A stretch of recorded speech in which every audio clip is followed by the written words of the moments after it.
What's going on, guys? This is Chris Moore, Soul Fitness, and today I put a blog out about bulking. Reason why I put this blog out is because I see a lot of you going through this cycle that I went through when I first got into lifting, and that is this. The winter months come around and you want to get gains, and you wanted those gains yesterday. You don't want to wait the months, you don't want to wait the years to get them, so you know that you have to consume a lot of calories to build muscle, so you start shoving everything into your face.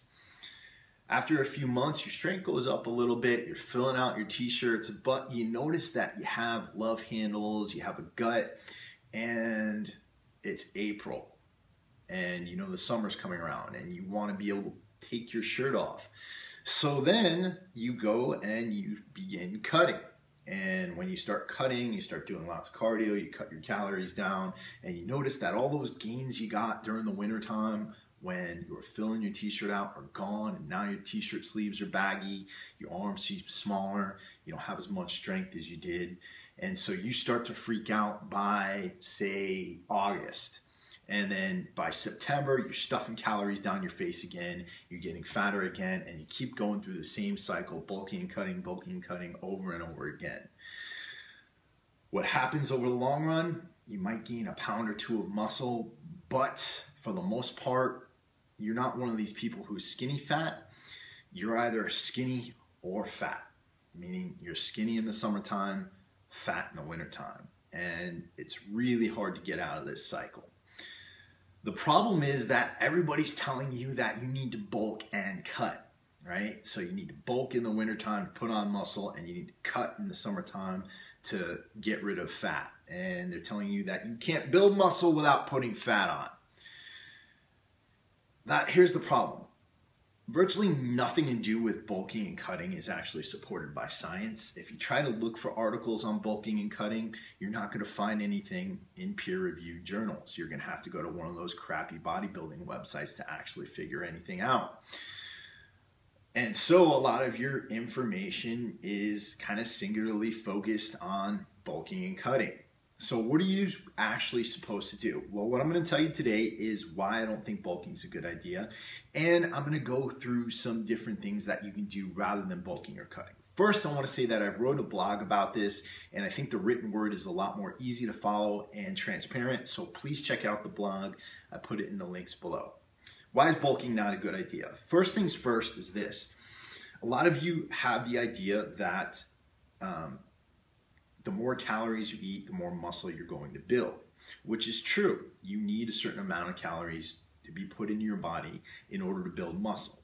But if you look at it as purely a caloric surplus game, you're neglecting a bunch of different factors. Specifically, you're neglecting the second law of thermodynamics, which basically states that in a chaotic system, if you have energy, the power of that energy can be dissipated by intervening variables. Your body is a chaotic system, and it has a number of different intervening variables that determine whether or not your calories that you're taking in are actually going to go to building muscle mass or not. The first is this: insulin. If you eat calories over the long term, if you eat a lot of calories over the long term, you are going to be secreting a lot of insulin. Insulin's job is to transport nutrients throughout your body, and basically it helps as a storage mechanism for glycogen in your muscle cells or as fat in your fat cells. One of the basic determining factors as to whether or not you are going to be able to store glycogen in your muscle or in your fat cells is your level of insulin sensitivity. If you're bulking for a long period of time and secreting lots of insulin, that wears out the receptor sites on your muscle cells. And basically what happens is they stop responding. So insulin has nowhere else to bring glycogen except to your liver and to your fat cells. And so that's one of the reasons why after a certain period of time, you start to get fatter. So one of the biggest things you need to think about when you're trying to put on muscle mass is preserving your insulin sensitivity. On top of that, testosterone is extremely important here. And while we know that if you consume too few calories and you overtrain, your testosterone levels can go down. But if you eat too many calories and you become even moderately obese, that can have a negative impact on your testosterone levels, because fat's not an inanimate object that just hangs out under the skin. It contains toxins that can be a storage mechanism for toxins that actually can increase your levels of cortisol, which is antagonistic to testosterone. And so hence your testosterone levels can dip the fatter you get, which kind of negates the idea that you can't build muscle without putting a lot of fat on.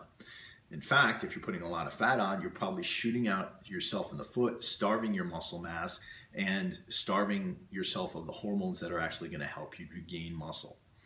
Finally, blood flow. The biggest mechanism for muscular growth is actually being able to get blood into the muscle.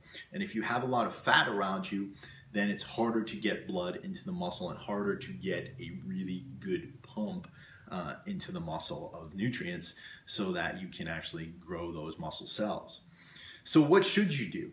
Well, one, read my blog. Two, I would be in maintenance calories most of the time. And given 85% being on maintenance calories, you can take 1 or 2 days a week and use those days as refeeds, right? So keep your calories lower, keep your carbohydrate levels lower, don't overstuff the carbs, and then have a couple of refeeds every week. That'll really help you to fill out without putting on lots of fat mass.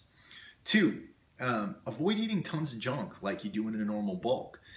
If you're eating things with high fructose corn syrup, if you're eating things that are highly inflammatory, that's going to raise your cortisol levels and possibly lower your testosterone, which is going to inhibit your ability to build muscle mass.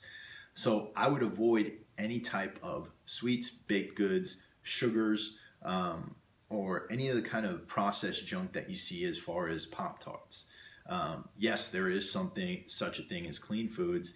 They're foods with one ingredient. So vegetables, meat,